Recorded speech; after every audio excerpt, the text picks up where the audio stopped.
हर हर महादेव सीजल की 150 डेज की target study में आपका स्वागत है। यह है आपका डे 99। मैथ्स में आज हम एक नया चैप्टर स्टार्ट कर रहे हैं, वो है आपका पार्टनरशिप का।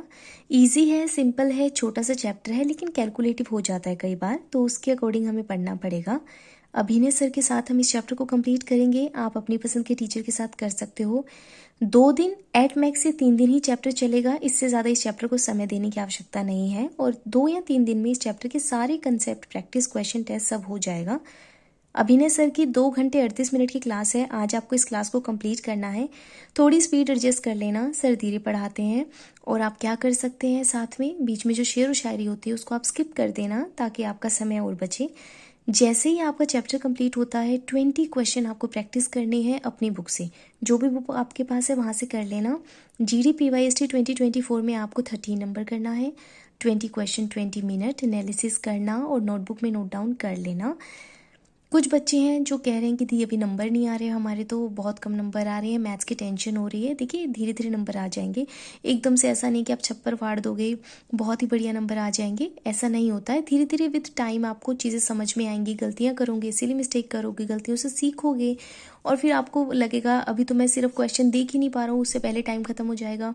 फिर आपको लगेगा अरे क्वेश्चन तो पूरे देख पा रहा हूँ लेकिन सोल्व नहीं कर पा रहा हूँ। फिर आप देखेंगे मैं सोल्व भी कर पा रहा हूँ, टाइम पूरा मैं दे पा रहा हूँ, लेकिन वापस नहीं जा पा रहा हूँ जो क्वेश्चन मैंने बीच में छोड़ दिए हैं। थोड़ी देर टाइम बाद क्या होगा विद प्रैक्टिस कि क्वेश्चन पूरा हो गया आपका टेस्ट, आप वापस भी जा पा रहे हो, चेक भी कर पा रहे हो, सब चीज़ें कर पा रहे हो। तो टाइम लगता है और अभी आप राइट ट्रैक पे हो, आप बहुत अच्छे से पढ़ रहे हो, घबराने की ज़रूरत नहीं है। बहुत बढ़िया पेपर होगा, अच्छे से सारी चीज़ें प्रिपेयर भी आपकी हो जाएंगी। 3 घंटे में आपका ये पूरा हो जाएगा। रीजनिंग में सिर्फ एक ही सेक्शनल टेस्ट देंगे अब से हम, क्योंकि ऑलरेडी आपके लिए बहुत ज़्यादा बर्डन हो जाता है, टारगेट आपसे पूरे नहीं हो पाते, फिर आप डीमोटिवेटेड फील करते हो, फिर आप मेल करते हो, कमेंट करते हो कि दी टारगेट पूरा नहीं हो रहा है, हमें तो बहुत बुरा लग रहा है। देखो टारगेट यार, आप ना थोड़ा सा एफिशिएंट होने की कोशिश किया करो। जहाँ आपको लगता है कि क्लास का उस पार्ट को स्किप किया जा सकता है आप स्किप किया करो, स्पीड बढ़ा सकते हो तो स्पीड बढ़ाया करो और थोड़ा धीरे धीरे करके आप चीज़ें आराम से कर लोगे। रीजनिंग अभी हमारी बहुत अच्छे से प्रिपेयर हो चुकी है। रिवीजन हम इसकी करेंगे, थोड़े दिन बाद हम स्टार्ट करेंगे, आप उसके लिए परेशान मत होना। प्रॉपर हर चैप्टर की रिवीजन हम करेंगे। अभी हम एक टेस्ट देना शुरू कर देंगे इसका, क्योंकि ऑलरेडी हमने अच्छे से प्रैक्टिस की है। धीरे धीरे एक एक टेस्ट पे जाएंगे। अभी मैथ्स पे थोड़ा ज़्यादा ध्यान देंगे। तो आप PYST 22-23 वाले CHSL के PYST 37 कर लेना।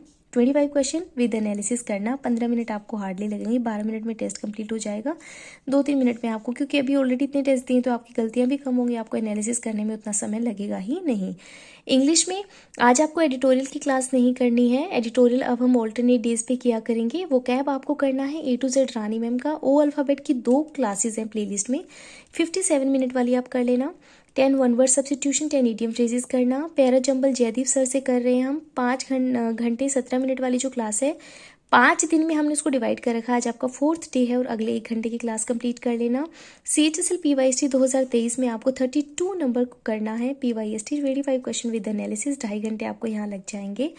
जीके में केमिस्ट्री कर रहे हैं परमार SSC के साथ में। 7 वीडियोस वाली प्लेलिस्ट है। आज आपकी 4th वीडियो चैप्टर 4 है एसिड, बेस एंड सोल्ट, इसको कंप्लीट करना। साथ ही CHSL PYST 2023 में PYST 27 आप कंप्लीट करना। 25 क्वेश्चन विद एनालिसिस। कुछ बच्चों का डाउट था कि जीके हमें समझ में नहीं आ रही है, जीके हम याद नहीं रख पा रहे हैं। देखो एक बार में पढ़ के आपको सब चीज़ें याद रहे ऐसा तो बिल्कुल नहीं हो सकता ना। जब रिवीजन करेंगे, टेस्ट देंगे और अच्छे से प्रैक्टिस करेंगे तो धीरे धीरे आपको चीज़ें याद होनी शुरू हो जाएंगी। तो अभी बर्डन मत लो। अगर आप नॉन साइंस बैकग्राउंड से वो चीज़ें समझ भी नहीं आ रही तो भी परेशान होने की ज़रूरत नहीं है। जितना समझ आ रहा है उतना समझ कर चलो, बस ध्यान से सुनकर चलना है, कुछ भी नोट डाउन नहीं करना है, क्योंकि मैंने मेन बुक की PDF आपको ऑलरेडी प्रोवाइड करवा रखी है, वो मोर देन सफिशिएंट है, आप वहाँ से कवर कर लेना। पूरा टारगेट आपका 8 घंटे का है, लगभग 8 घंटे से कम का ही है। कोई भी डाउट या प्रॉब्लम है तो आप मुझे कमेंट्स में बताना। संडे आपका मॉक पेपर का दिन रहता है। उम्मीद कर रही हूँ आप टेस्ट वगैरह दे रहे हैं और काफ़ी इंप्रूवमेंट भी मैं देख रही हूँ बहुत से एस्पिरेंट में, जो कि अच्छी बात है। अगर आप अभी तक टेस्ट देना आपने शुरू नहीं किया है तो मैं आपसे कहूँगी प्लीज़ स्टार्ट करो। ये हाई टाइम है कि कम से कम हफ्ते में 1 पेपर तो आपको देना ही देना है। और संडे के दिन आप कोशिश किया करो कि जो चीज़ें आपका बैकलॉग है या फिर आपको रिवाइज करने का मन है तो उनको आप रिवाइज कर लिया करो। वो कैब एक बार जाकर आप देख लिया करो संडे वाले दिन। बाकी आपको इन जनरल कोई प्रॉब्लम आ रही है तो मुझे कमेंट्स में बताना। अपना ध्यान रखना और अच्छे से पढ़ते रहना। हर हर महादेव।